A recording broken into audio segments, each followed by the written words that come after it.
Welcome students, आज का जो हमारा टॉपिक है वो है EMF terminal voltage and internal resistance of a cell. तो आज के इस लेक्चर में हम इन चीज़ों को इंक्लूड करने वाले हैं। सबसे पहले हम सेल को देखेंगे और हम ये पढ़ेंगे कि किस तरह से सेल जो है सर्किट को एनर्जी प्रोवाइड करती है। उसके बाद हम जो है इंट्रोडक्शन दे देंगे और पूरा कंसेप्ट देंगे ईएमएफ का, टर्मिनल वोल्टेज का या पोटेंशियल डिफरेंस का और इंटरनल रेजिस्टेंस का, सेल का। इन तीनों के दरमियान हम एक रिलेशनशिप भी डिराइव करेंगे और फिर उस रिलेशन के 3 केसेस जो है वो हम डिस्कस करेंगे।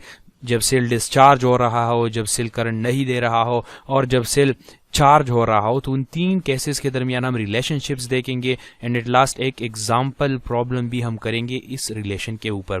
तो सबसे पहले हम स्टार्ट लेते हैं सेल या बैटरी से कि सर्किट में हम सेल या बैटरी को क्यों लगाते हैं। So this is an electrochemical cell. Electrochemical cells को आप लोगों ने केमिस्ट्री में पढ़ा होगा। Electrochemical cell, this is an electrochemical cell.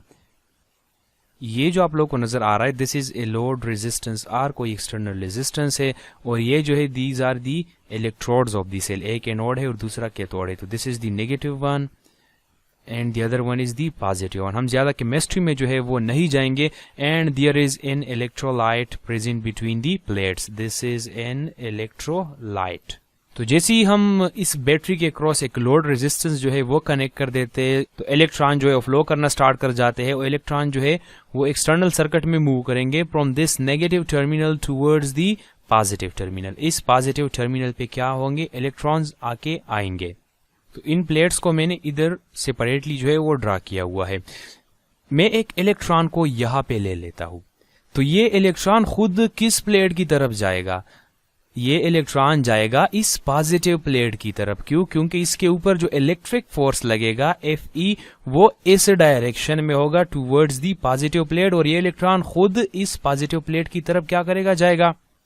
अब इलेक्ट्रॉन यहां से आया हुआ है इस तरह इस पॉजिटिव प्लेट में, इस पॉजिटिव प्लेट की तरफ। तो सर्किट को कंप्लीट करने के लिए इस इलेक्ट्रॉन को यहां से यहां जाना पड़ेगा दोबारा, तभी क्या होगा, हमारा सर्किट कंप्लीट होगा।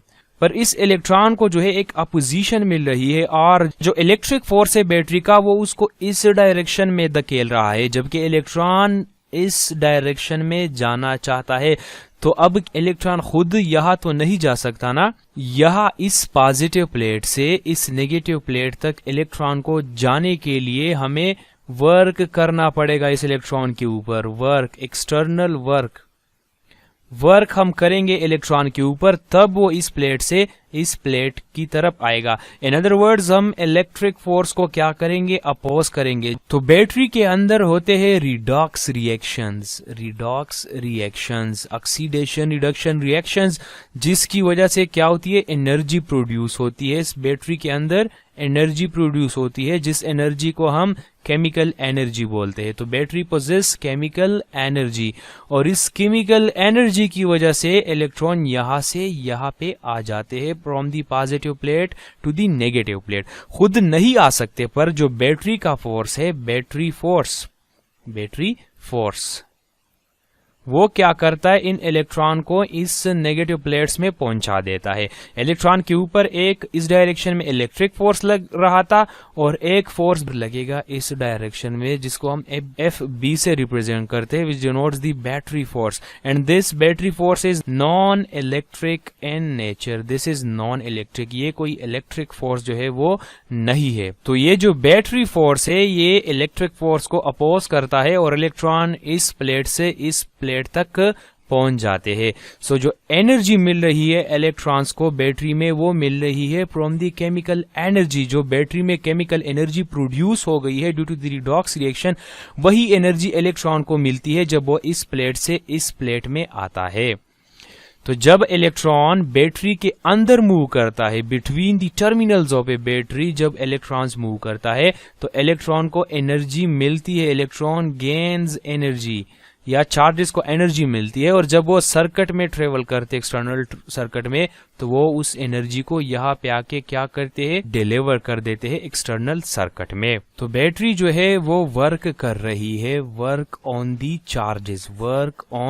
Charges, battery do work on charges.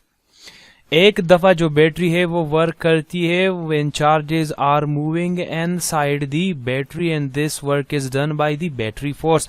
जब इलेक्ट्रॉन्स यहाँ से यहाँ पे आएंगे पॉजिटिव से नेगेटिव प्लेट की तरफ, तो उन पे एक वर्क डन होगा पर यूनिट दी चार्जेस, और दूसरा वर्क जो हो रहा है वो एक्सटर्नल सर्किट में हो रहा है, क्योंकि ये बैटरी क्या कर रही है, due to its electric force, electric field जो है वो जनरेट हो गया है, तो due to its electric force वो इन चार्जेस को इस सर्किट में क्या करती है, फ्लो कराती है। तो एक वर्क बैटरी कर रही है इन दी आउटसाइड सर्किट। जब इलेक्ट्रॉन्स जो है वो बैटरी के इस प्लेट से इस प्लेट पे आएंगे, तो जो इलेक्ट्रोलाइट प्रेजेंट है सेल के अंदर, ये इलेक्ट्रोलाइट क्या करेगा, इन चार्जेस के मोशन को अपोज करेगा। This electrolyte will oppose the motion of charges. Charges के मोशन को क्या करेगा, चार्जेस को अपोज करेगा, ये उनको अपोजिशन जो है वो प्रोवाइड करेगा। तो अभी हम उस पोजीशन पे है कि हम जो है ईएमएफ, टर्मिनल वोल्टेज और internal resistance of A supply को डिफाइन कर ले, उनको समझ ले। तो सबसे पहले देखते हैं ईएमएफ ऑफ ए सेल को। EMF of a cell is the work done per unit charge through the source. This is very important, through the source. जब चार्जेस सेल के अंदर जो है मोशन करते हैं, then the work done per unit charge or the energy supplied per unit charge is termed as the EMF of the cell. Energy supplied to a unit charge by the cell is termed as EMF of the cell. EMF का जो abbreviation है, it is electromotive force. Electromotive force, तो electromotive force और EMF जो है ये कोई force नहीं है, बल्कि it is the work done per unit charge, और इसका नाम गलत फहमी की वजह से पड़ गया है, क्योंकि पहले जमाने में लोगों को इसका कॉन्सेप्ट नहीं था। इसका जो यूनिट है ईएमएफ का वो है ऐसा यूनिट जॉल पर कुलम, क्योंकि वर्क का यूनिट जॉल है और चार्जेस का यूनिट हम कुलम लेते हैं, तो इट इज जॉल पर कुलम। एक टर्मिनल से दूसरे टर्मिनल में जब चार्जेस जाते हैं, तो बैटरी जितना वर्क उसके ऊपर करती है या कर सकती है, it is the EMF of the cell. तो अभी बात करते हैं टर्मिनल पोटेंशियल डिफरेंस के ऊपर। It is the work done per unit charge and the external circuit. मैंने बताया कि बैटरी वर्क डन करती है चार्जेस के ऊपर, इंटरनल एंड एक्सटर्नल। तो internal work done was the EMF, और जो एक्सटर्नल सर्किट में वर्क डन होता है चार्जेस के ऊपर, या जो एनर्जी पर यूनिट चार्ज कंज्यूम होती है, देखिए यहाँ पे हमने वर्ड यूज किया कंज्यूम का, क्योंकि एक्सटर्नल सर्किट में एनर्जी कंज्यूम होती है, और जब charges inside the battery flow करते हैं तो वहां पे एनर्जी उनको मिल जाती है। So the energy consumed per unit charge in the external circuit is term is the terminal potential difference. तो work done per unit charge और energy consumed per unit charge is the terminal potential difference. तो अभी देखते हैं internal resistance of a cell को। तो मैंने पहले बताया कि जब चार्जेस बैटरी के जो प्लेट्स होते हैं उनके थ्रू गुजरते हैं, तो उनको अपोजिशन ऑफर्ड होती है बाय दी इलेक्ट्रोलाइट, और इस अपोजिशन को हम बोलते हैं internal resistance of a cell. Opposition is resistance, और चूंकि it is provided inside the battery, so it is termed as internal resistance of the cell. It is the opposition offered to flow of charges by the electrolyte of cell. और internal resistor को हम इस तरह से draw करते हैं, और उसको स्मॉल r से जो है वो रिप्रेजेंट करते हैं। कैपिटल R से हम लोड रेजिस्टेंस को रिप्रेजेंट करते हैं, और स्मॉल r से इंटरनल रेजिस्टेंस को जो है वो हम रिप्रेजेंट करते हैं। तो जो EMF ऑफ अ सेल है, अब उसको हम जो है रिप्रेजेंट कर सकते हैं कि किसी भी सोर्स ऑफ EMF को अगर हमने सर्किट में रिप्रेजेंट करना है तो उसको हम कैसे रिप्रेजेंट करेंगे, उसकी रिप्रेजेंटेशन को देखते हैं। तो जो सोर्स ऑफ EMF है, source of EMF, it is equivalent to a power EMF plus internal resistance. यानी अगर हमने इसको ड्रा करना है तो हम क्या करेंगे, एक पावर EMF को ड्रा कर लेंगे, पावर EMF, और इंटरनल रेजिस्टेंस को क्या कर देंगे, बाहर ड्रा कर देंगे। तो ये टोटल क्या हो जाएगा, एक बॉक्स में हम इसको क्लोज करते हैं। This is a source of EMF। ये किसको रिप्रेजेंट कर रहा है, this represent a source of EMF। Internal resistance को जो है, आल्दो ये इन प्लेट्स के बीच में जो है वो ऑफर होता है चार्जेस को, पर हम इसको यहाँ पे ड्रॉ नहीं कर सकते, हम इसको बाहर ड्रॉ करते हैं। तो this is small r in this is power EMF, this is power EMF of the cell. So this is the circuit representation of source of EMF in the external circuit. तो अभी हम EMF internal resistance और load resistance के बीच एक relationship को जो है वो डिराइव करते हैं। तो इस सर्किट डायग्राम में मैंने एक EMF सोर्स लिया हुआ है जिसका इंटरनल रेजिस्टेंस R है और उसके साथ एक लोड रेजिस्टेंस जो है वो कनेक्ट किया हुआ है। तो करंट क्या होगा इस सर्किट में? करंट होगा दी total EMF of the battery divide by the total resistance. तो एक R ये है और एक स्मॉल R है जो इंटरनल रेजिस्टेंस है, इन दोनों सीरीज में। तो करंट हो जाएगा EMF divide by R plus R। तो इस R प्लस R को मैं I से मल्टीप्लाई कर देता हूं तो EMF बन जाएगा IR plus I small R। इसको मैं इस तरह से भी लिख सकता हूं I into R plus R। अगर मैं मजीद सिंप्लीफाई कर लूं इस इक्वेशन को तो मैं लिख सकता हूं this IR is nothing but the terminal voltage plus IR। तो इस इक्वेशन को क्या करते हैं हम अभी इंटरप्रेट करते हैं कि ये इक्वेशन हमें क्या बता रहा है। Interpret this is the equation और the relationship between terminal voltage EMF and internal resistance of a cell. तो दिस इज EMF और द वर्क डन और the energy supplied to the charges. ये लेफ्ट हैंड साइड जो है ये हमें क्या बता रहा है?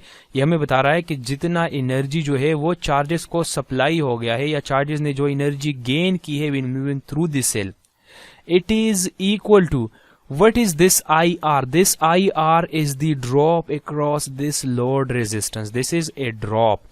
राइट हैंड साइड में एक कैपिटल IR जो है ये बता रहा है ड्रॉप और the energy consumed in the external circuit through the load resistance. और ये जो IR है this is also a drop but this is the drop across the internal resistor.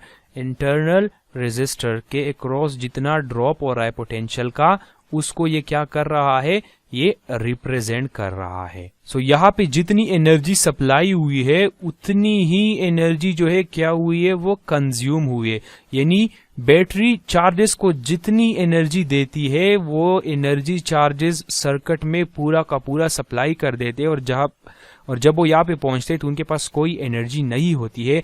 फिर जब वो यहाँ से यहाँ पे मूव करेंगे उनको एनर्जी मिलेगी, फिर वो आके यहाँ पे वो एनर्जी दे देंगे सर्किट के एलिमेंट्स को और फिर एनर्जी गेन होगी। तो इस तरह से ये साइकिल चलता रहता है। तो यहां से आप EMF और टर्मिनल पोटेंशियल डिफरेंस के बीच का जो डिफरेंस है वो फील कर सकते हो।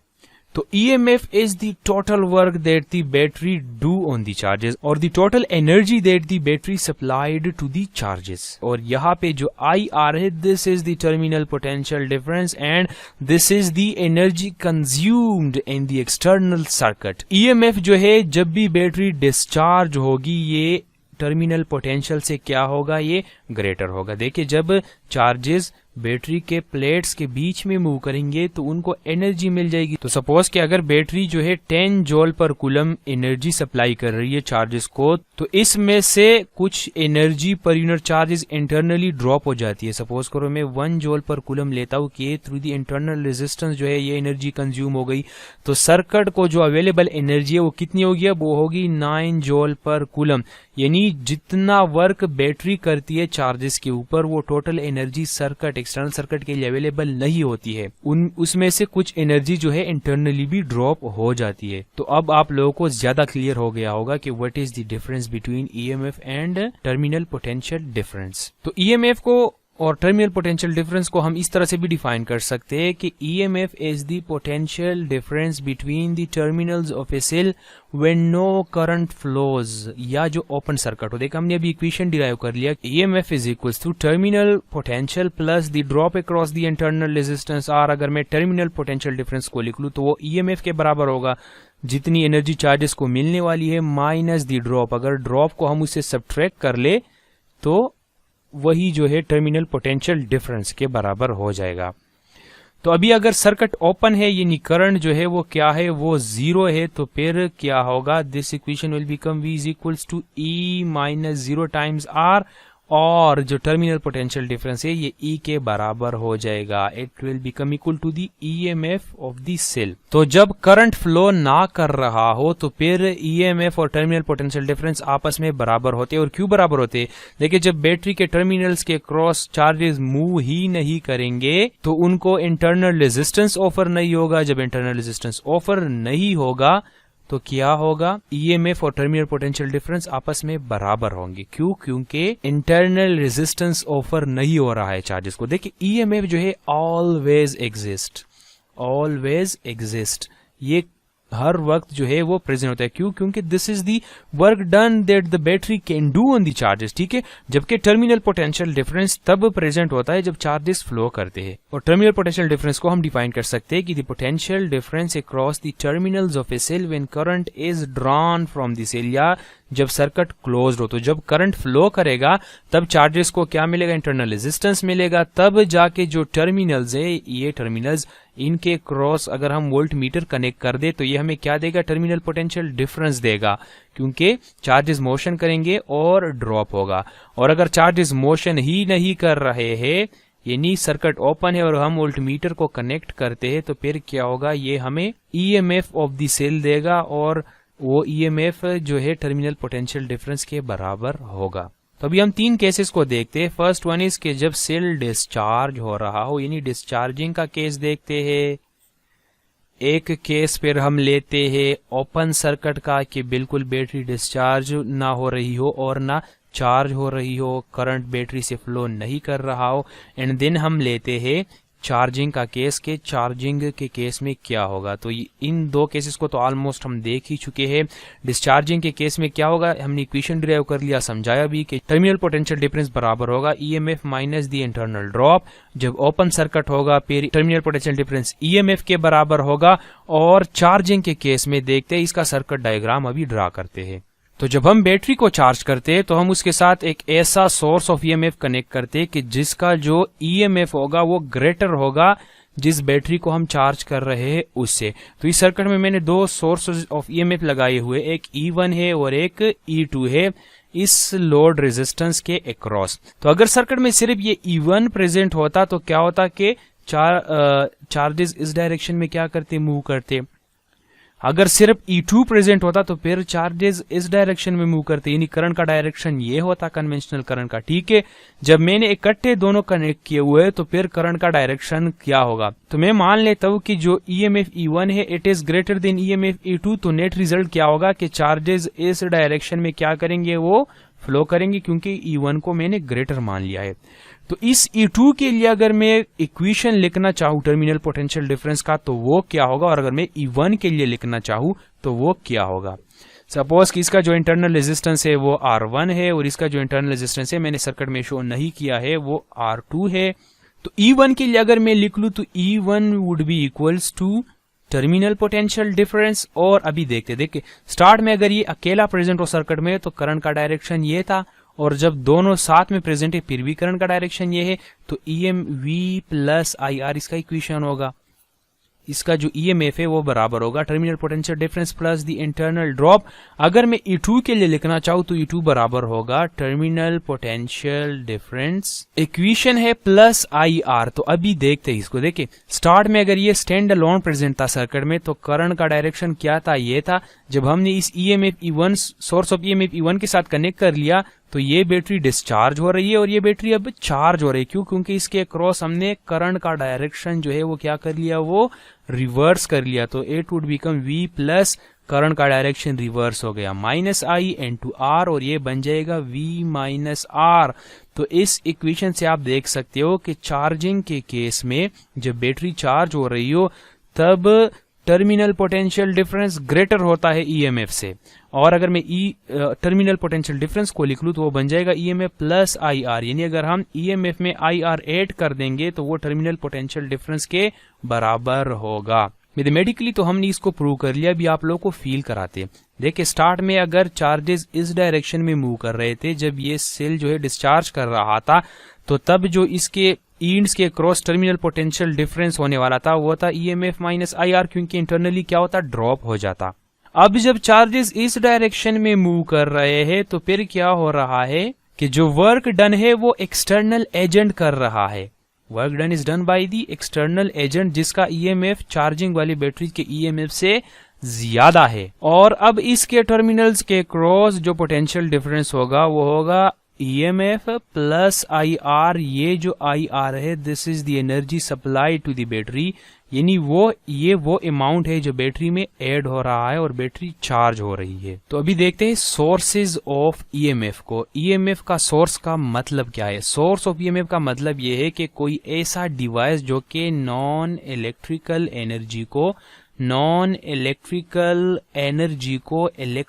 एनर्जी में क्या करता हो, वो कन्वर्ट करता हो, नॉन इलेक्ट्रिकल एनर्जी को इलेक्ट्रिकल एनर्जी में।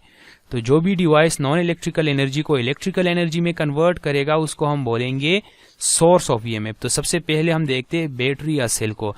तो बैटरी या सेल जो होते हैं वो केमिकल एनर्जी को किस में कन्वर्ट करते?